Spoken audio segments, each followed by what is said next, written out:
ATM finally wins at Henley by just firing money all over the club. 2, 3, Crazy Eights. Right now we're at the CFTPA offices in downtown Vancouver, and over the next 2 days we expect to see 60 filmmakers who will be pitching their films to a jury of film professionals.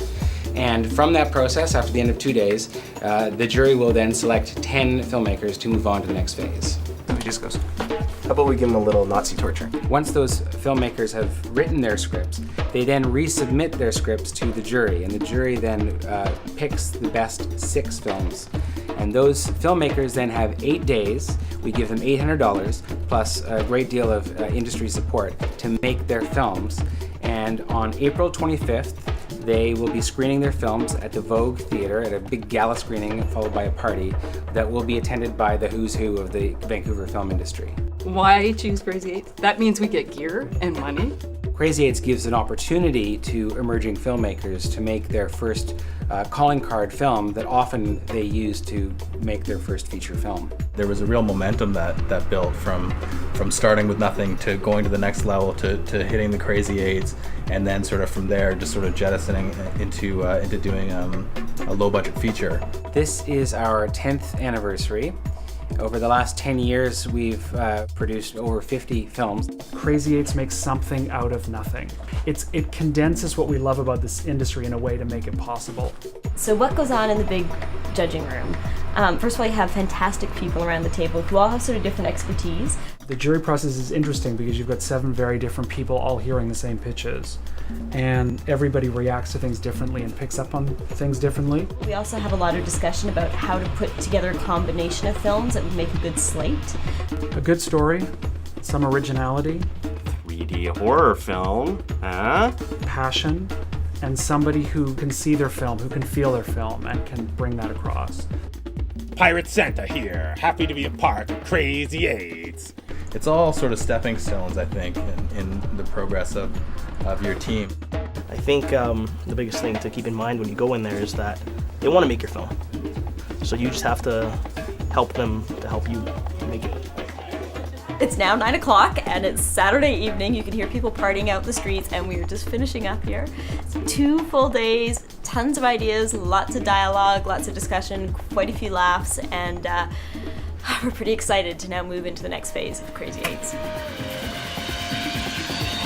So one of the films we greenlit was a film called The Man Who Never Laughed by Willie Lavender. It's a great little piece, and he did a wonderful presentation. You could say he's a bitter man, but before you judge Leon too quickly, there's one thing you should know.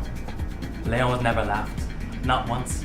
So one of the other ones we had a great chat about was This One Time, and that was pitched to us by the team of Dan Pierce and his wingman Santiago.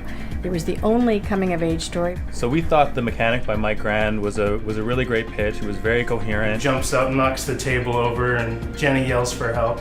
Single Role by Julia Neindorf, and I think Julia's pitch stood out in her storytelling ability, the affection she generated for the characters in the pitch, and the potential we could all see of this film being something fresh and funny.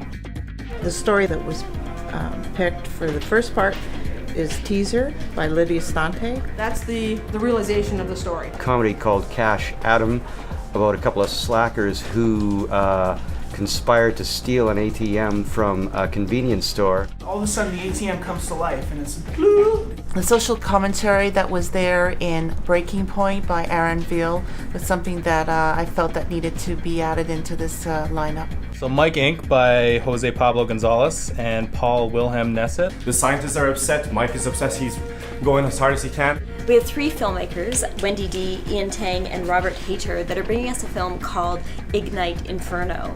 This is going to be a challenging film.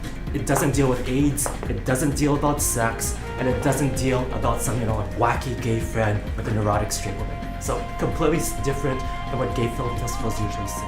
One of the ones that we had a great conversation about was riboflavin, which is interestingly about how you only need 4 glasses of milk a day to achieve your full riboflavin intake. One of the other projects that's going to story editing is Not Another Damn Musical, which is a fun little film by Chris Goldade. And when's the last time you knew anybody that suddenly was so happy, so impassionate, they broke out in song? Sort of a little bit of a lighter note, but still where you're going to be, cheering on the protagonist and really hoping that he gets to where he needs to go to be a happy man in life.